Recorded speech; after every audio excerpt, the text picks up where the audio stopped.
How did you do that? How did you do that?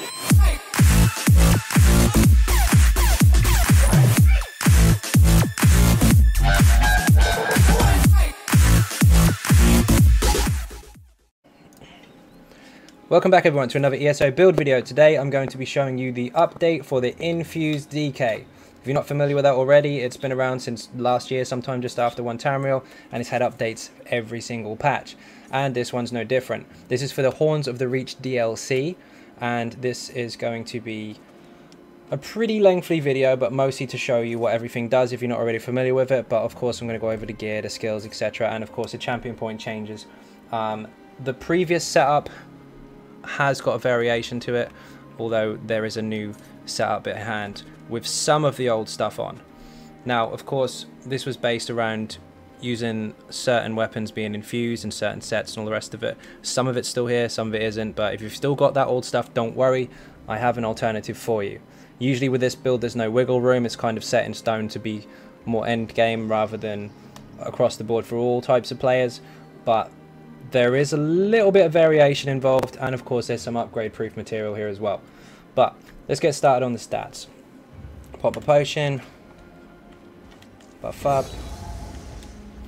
We're sitting on 4,040 weapon damage, 64.1% crit, 38.3 stamina and 18.1k health with almost 900 recovery. Resistor meh, but we get resistor bonuses anyway in dungeons and trials and all that kind of stuff, using the Thief Mundus stone. That's very, very important. What else have we got? Food. Oh, of course, vampire. We are a stage 4 vampire. Yes, there's a reason for that. We'll get to that in the passives. I know some people don't like it. If you don't use it, but I personally do, and I'm sticking with it. Stage 4 all the way. Max health and max stamina food. But it's this stuff here. There's several variations of it, but basically the highest you can get, 150 to 160. Max health, max stamina. Pots. Weapon power pots, giving you major brutality, major savagery, and major endurance. Make sure that you get medicinal use. I will go into that later, but basically our potions last longer than our cooldowns. We have 100% uptime on those. Now, we'll go into the skills first of all, then I will get to the gear, and then I'll also show you a demonstration from one of the live streams actually last week, where I show a rather interesting DPS test. Let's get into the skills. This is of course going to be explained for people that don't fully understand the skills, and even if you do, you're probably going to find out some stuff that you probably didn't even already consider or know, or whatever, we'll see. Anyway, Venomous Claw, this is a very, very powerful single target damage over time skill for the Stam DK. It gets progressively stronger every 2 seconds, 12% each time, and lasts 10.5 seconds. Why the 0.5 seconds on there, I don't know, but it is. And it's poison damage, which we excel at. I'll get to that in the passives. It's very, very strong indeed. We need to keep this on the target all the time. Rearm and Trap, this is a morph of Beast Trap. It works like this basically. Stays under the target. When it pops, we get this. Minor Force. Just for it being active. It doesn't actually have to stun the target, it just has to be active. Now you can see it does damage. Then you saw that pop again. We'll do it on this one as well. Right, that'll fire off. It lasts 6 seconds, as you can see in the buff timer above the skeleton. Then, it will rearm. So you get 12 seconds out of that. Now what it does, single target damage over time, and increases all of our crit damage by 10%. Very, very powerful, and it's a Fighter's Guild ability. We will get to that in the passives. This gives us our crit bonus on the front bar, and of course increases our weapon damage based on the Fighter's Guild passives. However, I know we've got pots on. You can have this on for the weapon damage if you want, which I'll get to in a bit, or you can take this off for another skill. There's 2 types of skills you can use. One is predominantly damage, and the other one's a little bit of protection. Steel Tornado you can put on if you like, but I would be very, very careful with this and only use it in situations where it's going to be really, really optimal, like lower health targets, because it's really expensive. So dungeons perhaps, if you're in a decent group and everything's about to die, spin to win a couple times. Use it when the enemy's health is low. The lower their health, the more damage it does. But don't over spam it because it's really, really expensive. 2.5 and nearly 3k. The other option is you can pretty much use this as a shield, just like a Magicka uses a shield. you can keep this active for 15 seconds. Does damage every 3 seconds, which isn't a lot, but it's not too bad. A little bit of damage, but it reduces your incoming area of effect damage by 25%. So in situations with lots and lots of AoE, you can swap out Evil Hunter, drop the 3% weapon damage that you get from your passives, and replace it with a little bit of damage and a shield, basically, a reduction to damage. So if you're in shit, use that. If it's not too bad and you can handle the damage incoming, then keep up with Evil Hunter, because you get passive weapon damage for having it on your bar. You don't have to activate it, just let it sit there. Next, Bloodthirst. This is the other morph of Rapid Strikes. Flurry to start with. Most people morph it to Rapid Strikes for more damage. This I use Bloodthirst because although its damage is a little bit less than Rapid Strike, this actually heals me for 60% of the damage done on the last hit. Final hit does 300% more than the initial. So, as long as the last one connects, you'll get a heal. I don't know if I can drop my health in any way, shape or form. I don't think I can. Reapply food, maybe? Here we go. Bam, big heal. That can crit also. If you don't crit the damage, you can crit the heal. You can get like 6 or 7k out of that. It's quite nice. And it keeps you alive. We're not a Stamsork, so we don't have passive heals. So that's really, really handy. And we do use that in our rotation a lot. So the more you pressure the target, the more you heal. Also this one here, Blood Craze, 9-second damage over time. Single target again, single target, single target, single target, single target. So it's this. Instead of Rend and Slashes, which has an initial higher hit, so it's like 4 or 5k instead of 2.5, the bleed's the same. This in fact heals you once every 2 seconds for a small amount of health, which stacks alongside this, so you survive quite well in the face of the enemy. It's really, really nice. And of course it's the bleed, so it ignores resistances. Really, really good. Flawless Stormbreaker. This is a mixture between an oh shit button and a passive. Basically, for having this particular skill slotted, you gain an extra 5% weapon damage. There's more than that, but we'll get to passives. However, if you're in trouble and you definitely can't get to your back bar skill, which I'm going to explain in a second, which is a lot more expensive, you can use this to keep yourself alive in a jam. I'll explain how that works again when we get to the passives. Good damage, good for finishing off the targets. Like if it's almost dead and you haven't got a banner ready, you can use this. If you're almost dead yourself and you need some resources back, you can use this. Failing that, keep it on your bar, but use your other ultimate instead all the time because it does a lot more damage. Back bar. Excuse me. Resolving Vigor. This is very straightforward. Heals you and up to 6, including yourself, people around you for quite a bit actually. It says 12k, but it increases off of this. And any heal and receive bonuses, not the wrong, hang on, brutality, not friggin' armaments, that's the wrong buff. There we go. This scales off of your weapon damage and your max stamina, and of course heal and received and all that kind of stuff. So when you go to the front bar, the heal will actually be larger because we have more damage on the front bar. So you heal on the back and switch weapons really quickly, and it will give you a much, much bigger heal, as you can see. Also, it heals other people around you. That is from the Assault skill line, and you do have to go to Cyrodiil to get that, so I would advise jumping into a Zerg, ride it for about 4 hours, you'll pick it up. Then leave. Simple as that. Poison Injection, a very, very powerful single target poison damage over time, which gets progressively stronger the lower the target's health, under 50% and dropping. The less health they've got, the more damage it does, basically. This isn't just an execute, although it works as one. This is also a very strong dot to keep up all the time, so don't let this run out. Razor Caltrops. This is ridiculously powerful. It's area of effect, but it does this, basically. This is again from Cyrodiil. And it does a stupid amount of damage. 3k crits you get in there, but once you put all your buffs on and all the shiny stuff, you can get a lot more. And when you've got penetration buffs as well, that can go up to anywhere between kind of 3.8, 4k. Trial buffs considered, you can go up even higher. It's really stupid, and it's per second. Really, really powerful. Every 1 second instead of every 2, like most dots. And of course it reduces their movement speed, but that's not necessarily why we use it, although you can take advantage of that in certain situations. The reason we have Razor Caltrops is because it has an initial hit when it lands, quite a strong one in fact. But this is a very, very powerful dot. It's really expensive, but you need to keep this up as much as possible. Molten Armaments. Now this, of course, doesn't give us brutality. It gives us sorcery, which we're not really using that much, or if at all. In fact, we're not using it. But this is a 40-second buff, almost. It does buff everyone else around you, up to 6 people, including yourself, and it increases the damage of your fully charged heavy attacks by 40%.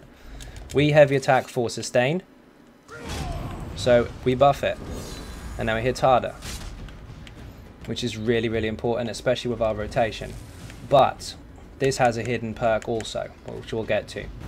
Endless Hail, another area of effect damage over time. This is absolutely ridiculous, especially with the Maelstrom weapon, because this doesn't tick every second, this ticks every half a second and gets progressively stronger if we have the Maelstrom weapon, which we should have because this is what the setup's for. This is really, really powerful. Every half second for 10 seconds. So this and this combined is a decent amount of AoE, and everything else is single target. Finally, Standard of Might. This is crucial. Have I got enough ulti to show you what it looks like? Probably not. We'll build some up while I'm talking about it. This basically puts down an area of effect fire damage on the floor, which you do benefit from because you're a DK, of course, and you get fire damage and poison damage bonuses. Affects a target with major defar, reducing their healing received and recovery, which is meh with bosses, but certain situations it may be useful. But above all, this lasts 17 seconds and improves all of your damage, increases it by 15%, including the damage that was already on, because it buffs what's left, and the new damage that you apply, as long as you're inside the banner. Also, an ally can activate the synergy, chain everything to the ground, and do a decent amount of damage. See if we can fire this up so you can see what it looks like if you don't already know. Come on, nearly there. Come on, come on, come on. It's expensive, but you get resources back for it anyway because it's in your passives, which I'll show you shortly. Come on, come on. I shouldn't keep spamming light attack actually, I just press it once and then for 8 seconds I gain ulti, but whatever. Looks like this. Everything inside that will take damage, and all of this, and all of this, and all of this will all be increased by 15%. Really, really, really strong. Now, get rid of that chat because you can see some people talking in there. You don't want to see all those conversations.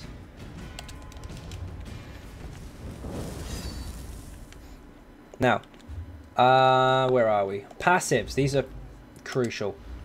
Get every single one of these. You can go through them in your own time if you want, but I'm going to briefly go over them.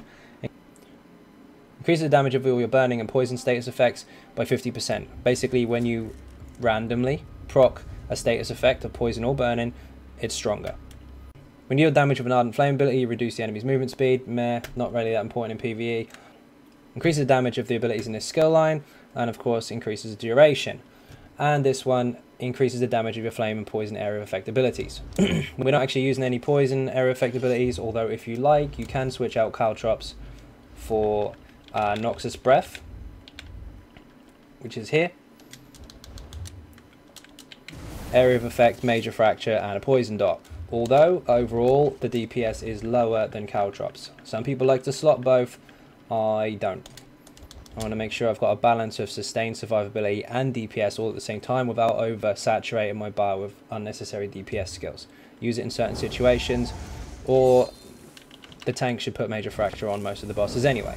Or all the bosses in fact, but not necessarily all the ads. It's up to you. It's a flex slot. You can decide to switch it out, but caltrops is more damage.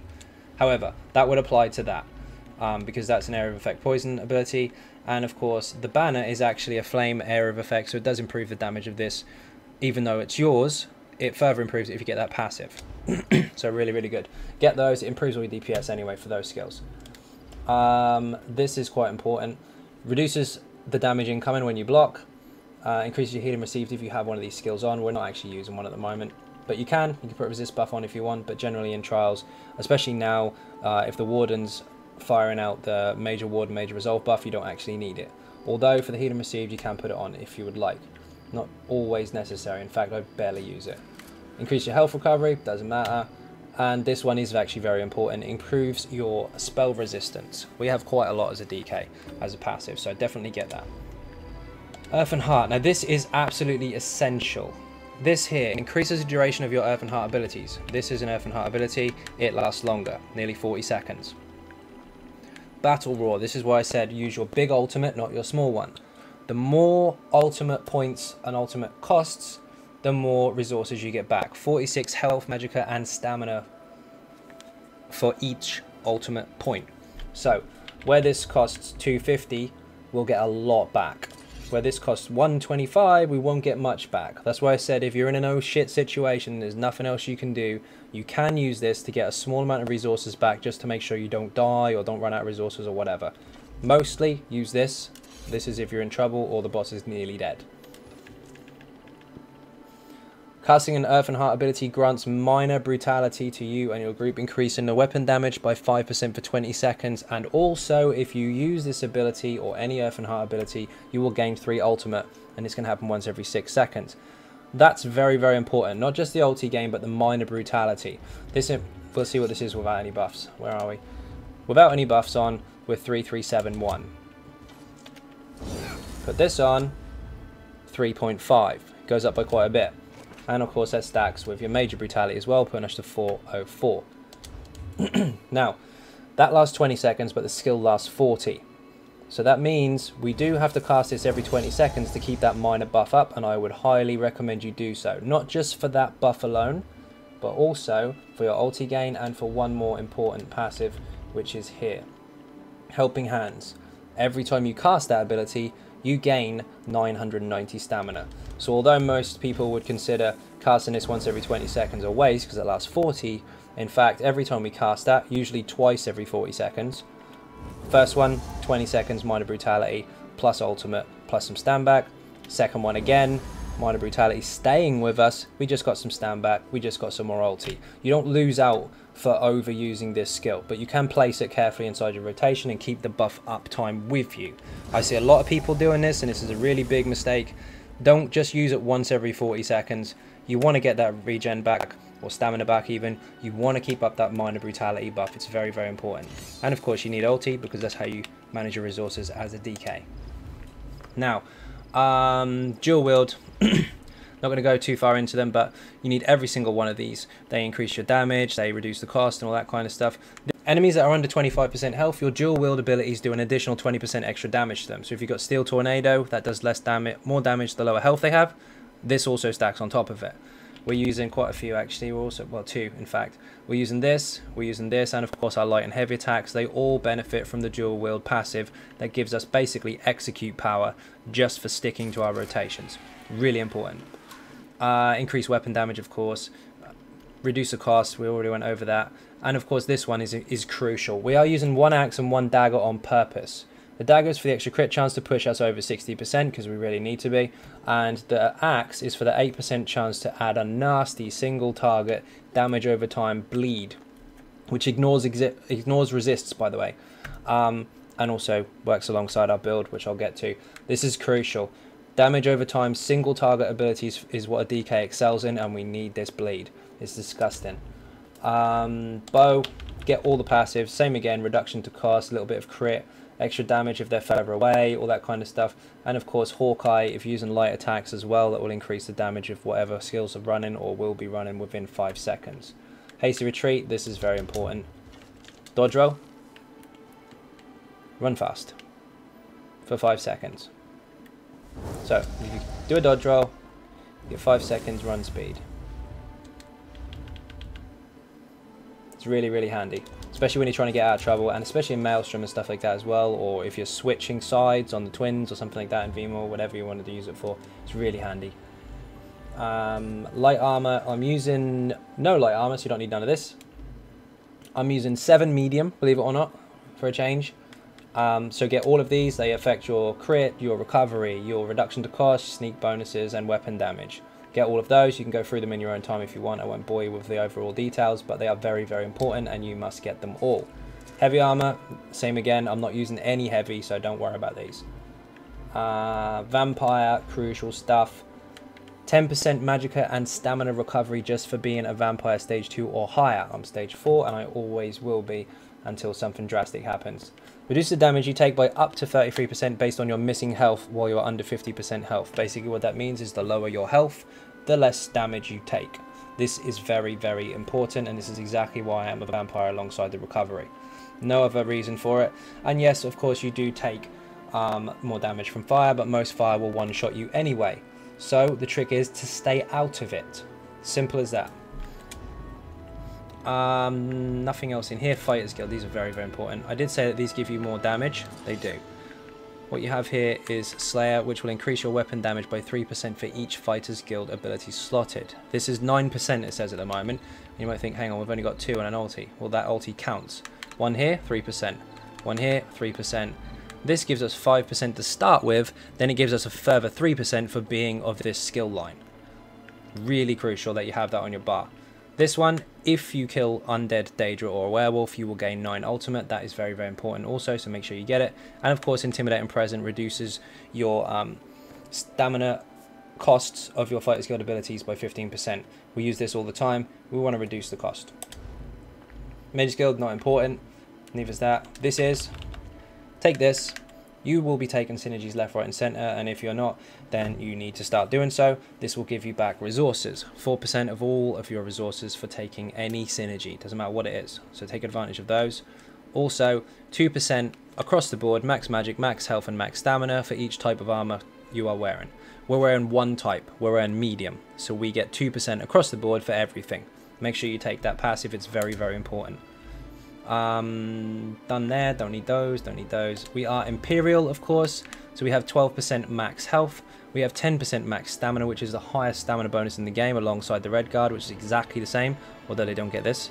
And then instead of the stamina return that a Red Guard gets, if we do melee damage, we have a 10% chance with no cooldown to restore 6% of our maximum health. Our health's quite good actually, because we're an Imperial already. We have a decent amount, and this can actually keep us up alongside these 2 healing skills here, which are used primarily of course for DPS, but they all stack together. Really, really handy. Above all, one of the most important passives in the game is medicinal use. Now, I do have an alchemy guide on my channel, and it will tell you how to get alchemy to max level in 10 minutes flat, maybe 15 if you like. But the key isn't to get this so you can make potions, it's to get this so you unlock this. So get to max level, dump all your skill points if you don't want to make potions, and just put 3 into here. This will mean your potions, which I showed you at the beginning. Basically this is where your potion lasts longer than your cooldown, meaning that every time it runs out, it's still ticking over and you can reapply one. So you never run out of this buff so long as you've got the pots to cater for it. It's very, very important indeed. Okay, the juicy stuff. You obviously want to know what gear I'm using. The infused gear previously was 2 infused Maelstrom weapons, a sharpened bow on the back, Maelstrom, and it was TBS and 2-fanged. We are still using some of that, and the rest of it that I dumped you can actually use on an alternative setup if you don't have the shiny stuff that I'm now going to show you. Before, like I said, there was no alternative setup. Now there is. Okay, infused axe. This is very, very important because you increase all of your single target damage over time abilities if you empower them with a flurry first, blood first, by 2.6k weapon damage. And of course we have more weapon damage on the weapon than the regular kind. This is really, really strong. We want 2 infused weapons, 1 axe, 1 dagger, crit and bleed. Also the bleed that you get from the axe, don't know if I can make it apply. It's random, but it's really strong. Come on, there you go, there's the bleed. That can be empowered by the Maelstrom weapons, and it doesn't consume it either, so you can still keep the buff. Also the buff, you'll see in my buff timer down below, rapid strikes, 9 seconds, 10 seconds that lasts overall, including the 0. It used to last 4, now it lasts 10, so you can run around, block stuff, and then still empower your dot afterwards. Really, really powerful. So all you have to do is a rapid strikes first, I'll call it rapids even though it's a bloodthirst, and then a single target dot after to benefit from this. 50% chance per weapon, which is why we have 2. Sharpened bow, so far this has been a favourite for me simply because it seems to hit slightly harder on your initial hits, your light attacks, your poison injection, that kind of thing on the first hit, not the rest of the time, just the first hit. Although based on the way that I've set this up with all the penetration points in the champion point system and obviously on the sets, you can get away with something else here. You can use anything you like, but if you want to use infused to make it slightly stronger while you're on the back bar, you can. If you want to go Nernhoned or anything like that, then that was also absolutely fine. This is not really important, but what is important is that you have the bow full stop. The trait is up to you. In fact, even if you have defending, and we've got maxed out penetration anyway, it's just some extra resist. Your call. But I prefer the sharpened. I'm probably going to switch it out for infused once I get some more mats, because I've got one sitting in the bag somewhere. There we go. I'm going to switch that out and gold it afterwards. Personal preference on that one. 5 automatons. Now this increases all of our physical damage by 400. And it has crit, and it has stamina, and it has weapon damage. Now, I know a lot of people like Hundins. Hundins gives you crit and stamina and weapon damage. 300 weapon damage-ish. 299, I think. Maybe 300 when it's all gold. This doesn't. This already gives you 130, which Hundins does not give you that bonus. And it increases your physical damage. Now, just to underline that, physical, this is physical, so is this. So your light and heavy attacks, and the bow light and heavy attacks. So is the beast trap. So is this. So is this. So is your Dawnbreaker. Very important. The only thing that we've got on here which is poison is poison injection and a venom claw, which both buff up from our weapon anyway. So that's why we use automatons. We have a lot of physical damage, and this buffs the crap out of it, as well as our weapons being infused and buffing up our single target dots over what they should be. Now I don't know if I've got any on me. I might have to check in the bank in a bit to give you an example. No, I don't. The regular Maelstrom weapons only give you 2k weapon damage on your single target dots. This gives you a further 600. It's massive. So we use infused on the big pieces and divines on the small, and then we're using two-fanged as well. We're still keeping the two-fanged, so we've still kept the infused weapons from the last setup, still kept the sharpened Maelstrom bow, and we've still kept the two-fanged jewelry and 2 pieces. Now the two-fanged gives us 4.3 penetration overall, as well as a crit bonus, a weapon damage bonus, and some stamina. It got dropped a little bit on penetration. We only lost 700 on it, but it's still really powerful. And the way you use it is this. It looks bad on paper because it looks like it runs out. Basically, every hit you do increases your physical penetration for 3 seconds, stacking up to 5 times. So 4.3 overall. 3 seconds doesn't look that much, but if you do damage, look at the sword in the buff timer. Keeps reapplying as long as you do damage, up to 5 times, and it will stay on as long as you do damage every 3 seconds. And of course, during your rotations, you will be doing this all of the time. So it has 100% uptime. Really strong. Now, where am I going to go with this part? I think I'll go to... Oh, I missed that part. 64 points in stamina, by the way, in case that wasn't clear to start with. Now, champion points. These are very important. Of course, we're not using any sharpened weapons on the front. The only penetration bonus we have is a two-fang, which is 4.3k penetration. So, let's go to champion points. We'll go backwards, actually. Okay, so we have 4.3k penetration from the two-fang snake. We have 4k penetration here, roughly rounding around to 8.3. If you have a taunt from a tank, you're then hitting 13.5, which is quite a lot. So then we're looking for 5k more penetration, roughly, to be able to hit 18. A little bit less, in fact.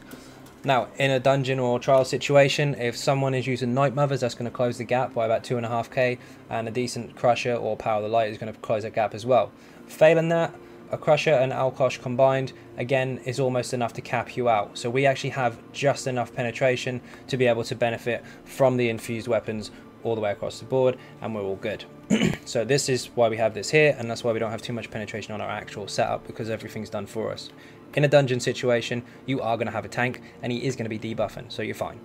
Failing that, if you're solo and you want the extra penetration, you can always put on Noxus Breath, and you can actively have Major Fracture yourself. It's entirely up to you. Precise Strikes, we have 48 in here to increase our critical damage, 56 Infirmiter to increase our damage over time, which we are doing nothing but damage over time, and then Mighty to improve our physical and disease and poison damage. Mostly physical and poison, because we don't have any disease damage. Really important. Nothing in here, not using it. I was, but I'm not using it anymore. Nothing in here. 51 points into dodge roll cost. We do dodge roll quite a lot as a stamina, especially in Maelstrom, especially if we're trying to get out of trouble. We don't just run around sprinting. We need to dodge out of trouble. So reduction to cost makes sense to me. It's too expensive to be spamming all the time or to overuse, and some people do quite a lot. So reduce the cost. It will help you a lot. Tenacity, we are heavy attacking quite a lot. In fact, it's in our rotation all the time. So 75 points into here makes perfect sense to get the flat 14%, which is bang on the jump point. You can go to 100, but I really wouldn't recommend it, because if you do so, you are going to waste 25 points. 25 points on top of 75 is 1%. It's tiny. Use the points somewhere else. Have some more dodge roll. Have some of this. Have some warlord. Have some break free reduction. Don't waste 25 points in here for 1%, which you're barely going to see any difference for. In fact, you won't. 75 into Mooncar for stam recovery as well, which goes alongside our own passive for Vampire and all the rest of it, so they all stack up nicely. Again, don't waste 25 points for 1%. Diminished returns are way too high once you get 75 points on here. Don't waste them. It's stupid. Put them into this, or even them out if you like. Use them to your advantage. Don't just throw them in here because you don't know what to do with them. You do something. Even if you go into block cost reduction, it's up to you, but do something with them. 11 into quick recovery. This is for two reasons. One, to hit the 3% jump point so that we get the heal and receive bonus. That includes any heals that someone does to you or any heals that you do to yourself. Also, above all, this is for this passive, and it is my favorite one, and it is while you're resurrecting another player, your damage taken is reduced by 15%, meaning, and this is very simple, if someone's down on the floor, for example, I'll throw on a heal so that I've got this running, and while I'm healing, I'll be rezzing them. So I'm full health and I'm rezzing them. I'm healing and taking less damage at the same time while getting them up. It's a little bit of a safety area, and you will need to take advantage of that. It takes a bit of practice, but it's really useful. The resistance tree, 75 in here, 14% reduction to damage from poison, disease and physical. Same in here for elemental, shock, frost, flame and magic. Really good. Bang on the jump point. Again, don't waste a further 25 points in here. You will hit 1% increase. It's rubbish. Use them elsewhere. 48 points into thick skin gives us 18% reduction to dot damage. Also stacks with these. Then we have Ironclad. We only have 11 points in here because we don't have many points left, but this will give us a 5% reduction to incoming damage from single target hits, whether it be heavy attacks, magica projectiles, a shot to the knee, whatever. It all counts. Okay, now I'm going to show you a DPS test, because that's apparently what you have to do now. I don't do them too much. I'll just do them when they count, because some builds don't apply to the skeleton and some do. You may have seen my easy mode Sork.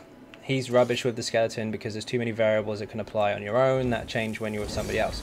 But stuff like this, especially stamina DPS, you're pretty safe to use the skeleton, and there are some variables that do apply that should be considered. 1. If a Magicka user is on a DPS test, 9 times out of 10, in fact 10 times out of 10, they use an LE Drain for sustain. That's borderline bull. It's not just for the sustain, it's for major breach. They're using it to lower the resist of the target so their damage is higher. However, on stamina, we do have our own versions of that. So we can use Noxus Breath for ourselves to get the fracture, which is, where the hell has it gone? Which is here. Or you can have a tank taunt it. It's entirely up to you. If you're not going to use Noxus Breath, there's no point putting it on for the sake of the DPS test. If you're using Caltrops, use Caltrops. If you're using Noxus Breath, use Noxus Breath. If you're not using Noxus Breath, it's only fair that you should get a resist debuff just like everybody else does. So get a tank to taunt it, and then you can do your rotations then. However, make sure your tank is not using a Crusher enchant, because that's cheating. You want to see a single DPS test with someone just applying fracture, just let him taunt it. That's it. Nothing else. Nightblades get surprise attack, and other classes get other debuffs and all that kind of stuff. So it's hard to balance it out. But above all, if everyone's allowed a breach or a fracture, then that's pretty safe.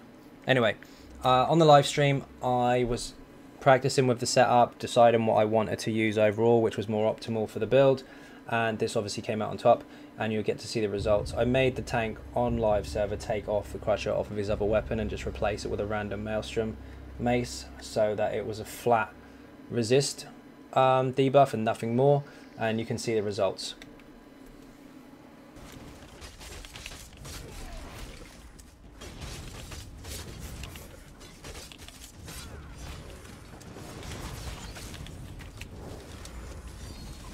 Definitely better in that order. Weird.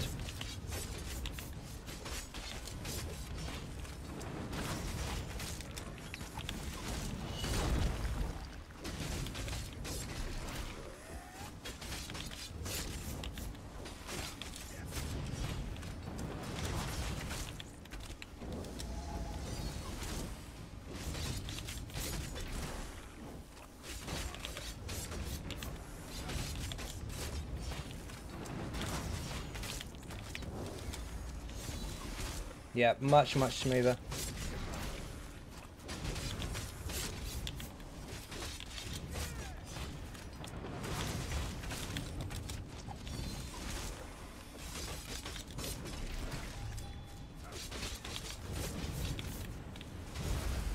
Shit. Whoa! Fucking hell. We'll take that. That was clean as fuck. I've definitely decided where that Igneous is going. It can't go on the end of the rotation and cancel Caltrops. It's too slow. Caltrops has got to go on the end.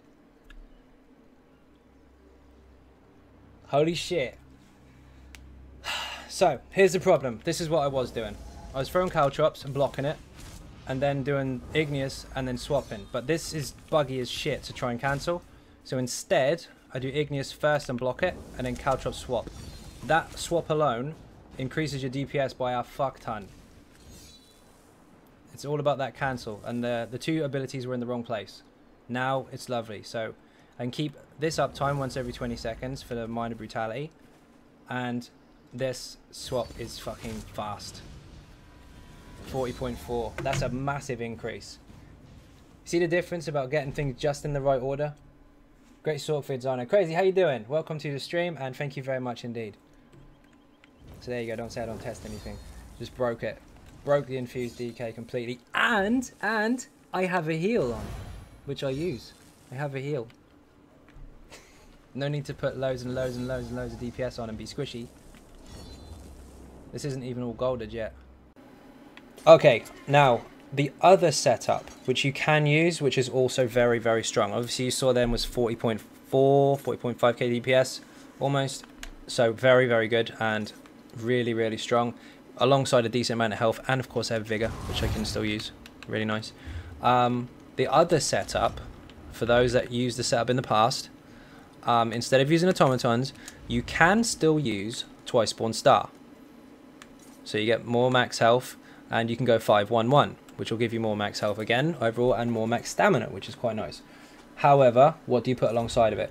Don't put Two Fang Snake alongside Twice Spawn. Your crit will be too low. This isn't a complementary set anymore. It doesn't have enough crit. So what do you do?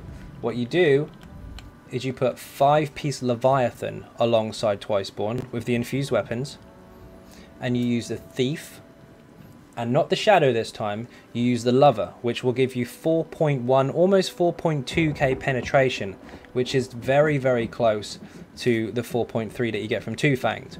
You'll lose a little bit of weapon damage, your stam will be the same, and your penetration will be very, very close, except your crit will be fairly high, and you can still use your old set with 5-1-1 if you want to. Now, if you do use that setup, you're going to have 20k health, which is awesome. So if you like it for safety, you can use it.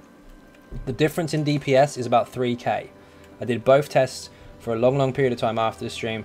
This one consistently got around 40, and the TBS setup got 37. So it's still viable for both setups, so don't panic. If you've got that gear and you gold it out and you think you're going to waste your time, you haven't wasted it, you can still use it. You grab yourself some Leviathan and you're good. So, I don't think there's anything else more to show on there. Apart from, I'll explain the rotation. Basically what you need to do is make sure that you do 2 heavies in every rotation and a light at the end. Now, you need to empower every single target dot with that. So that comes after. The next one, you need to empower another one. That comes after. Beast Trap doesn't consume it, didn't take it. Still hasn't taken it. Poison Injection does take it.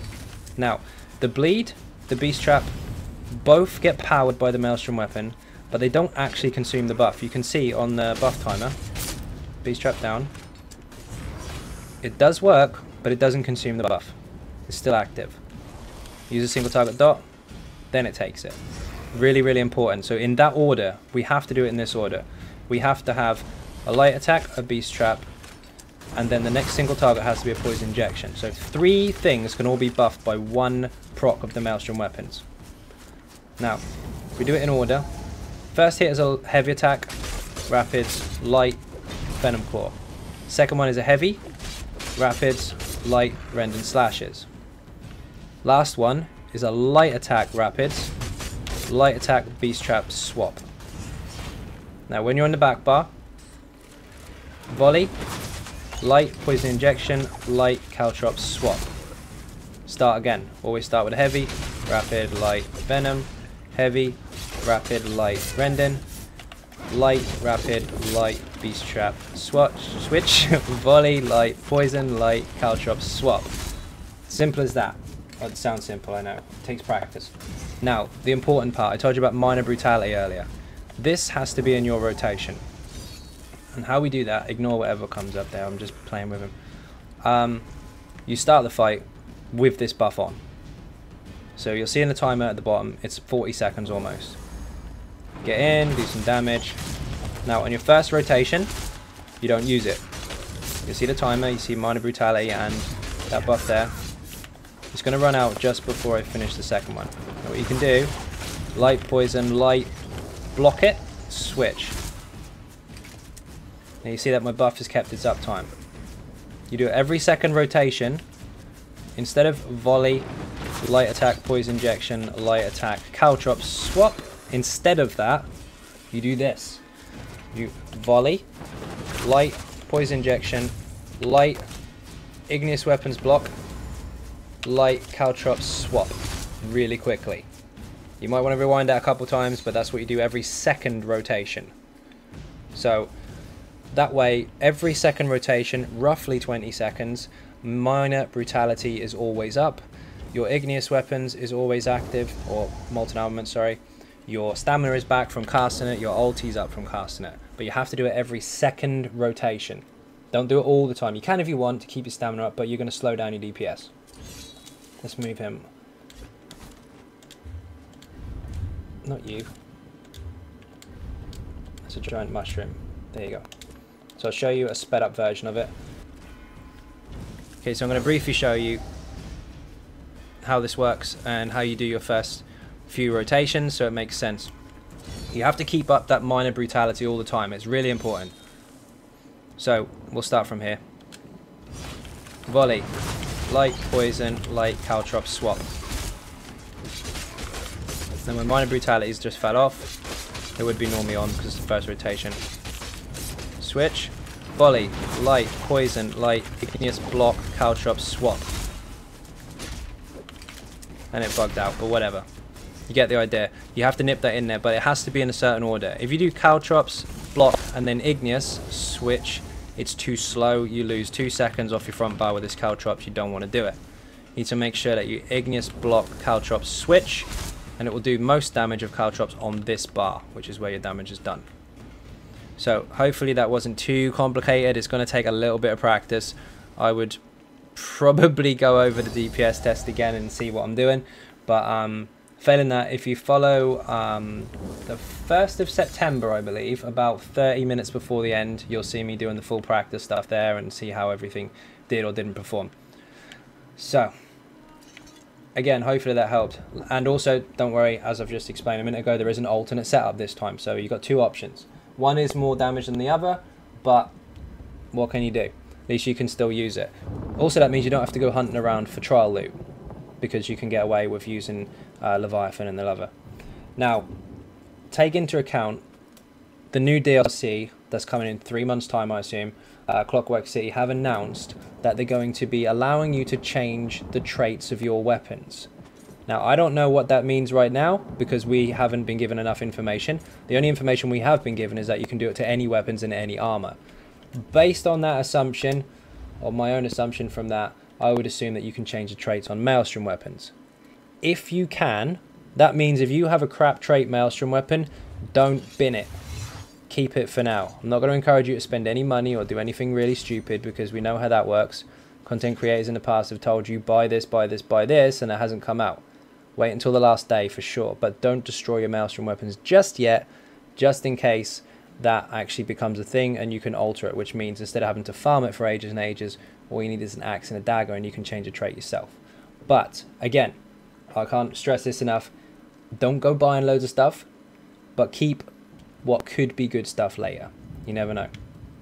Anyway, thank you all very, very much for watching. Hopefully that wasn't too boring. There's a lot to go over, I know, but it's quite specific. There's a lot of thinking gone into it. Thank you all very, very much for subscribing so far. Of course, if you're not subscribing, please do hit that button. It is free. If you want to support the channel, of course, outside YouTube, there are some links in the description for Patreon. There's a Twitter page, there's a Facebook page, and of course the website, XynodeGaming.com. The newer build for the new player DK will be coming very, very soon. It's this guy again, but of course he's using different gear to cater for people that are of less experience with the DK or just want to get in Maelstrom and not be ultra squish. That will be coming in the next week or so, and obviously all the rest of my builds will be updated as well. Once again, thank you all very, very much for watching, and goodbye.